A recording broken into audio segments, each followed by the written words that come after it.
Certificates మనం ఇంతవరకు కార్పొరేషన్లో ఇవ్వడం జరిగింది.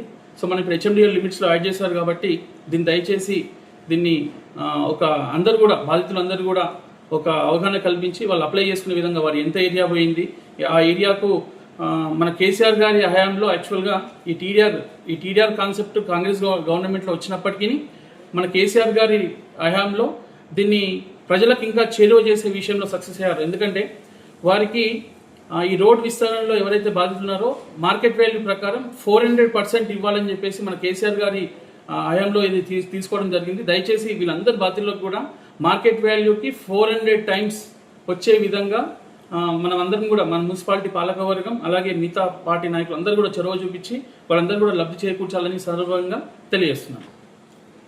అయితే ఈ సందర్భంగా నాకు తెలిసి ఒక విషయం నేను గట్టిగా అడగొచ్చు, ఏంటి అంటే మళ్ళీ మీ నాన్నగారు మున్సిపల్ చైర్మన్ గతంలో మళ్ళీ మీరు ఎందుకు ఇవ్వలేదని చెప్పేసి అడగొచ్చు. అయితే ఒక చిన్న విషయం, ఈ టీడీఆర్ సర్టిఫికేట్స్ యాక్చువల్గా హెచ్ఎండిఏ లిమిట్స్లో ఉన్న ప్రాంతాలకే పరిమితం చేయడం లేదా మున్సిపల్ కార్పొరేషన్ ప్రాంతాలకే పరిమితం చేయడం వల్ల అప్పుడు మేము టీడీఆర్ సర్టిఫికేట్ చేయలేకపోయాము. ఇప్పుడు గజ్వేల్ ప్రాంతాన్ని హెచ్ఎండిఏ లిమిట్స్లో యాడ్ చేయడం వల్ల ఇది ఒక మంచి అవకాశంగా తీసుకోవాలని సందర్భంగా తెలియజేస్తున్నాను. అయితే నేను ఈ బాధితులకు కూడా ఒక చిన్న విజ్ఞప్తి చేస్తున్నాను.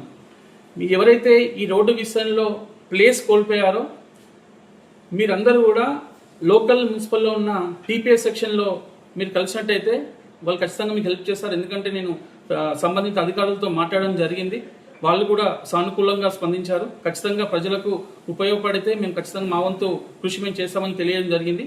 ఎవరైతే బాధితులు ఉన్నారో మీ యొక్క ల్యాండ్ పేపర్స్, దానికి సంబంధించిన ల్యాండ్ పేపర్స్, ఎంత రోడ్ ఎఫెక్ట్ అయిందో అవన్నీ కూడా మీరు రెడీ చేసి పెట్టుకోండి. మున్సిపల్ అధికారులతో మళ్ళొక్కసారి నేను ఖచ్చితంగా వాళ్ళతో మీటింగ్ పెట్టుకొని అది ఏ విధంగా అప్రోచ్ కావాలి, దానికి సంబంధించిన పాలకవర్గంతో కూడా నేను మాట్లాడి ఏ విధంగా అప్రోచ్ కావాలని చెప్పేసి ప్రజలకు అవగాహన కల్పించే విధంగా నా కార్యాచరణ ఉంటుందని సందర్భంగా తెలియజేస్తున్నాను.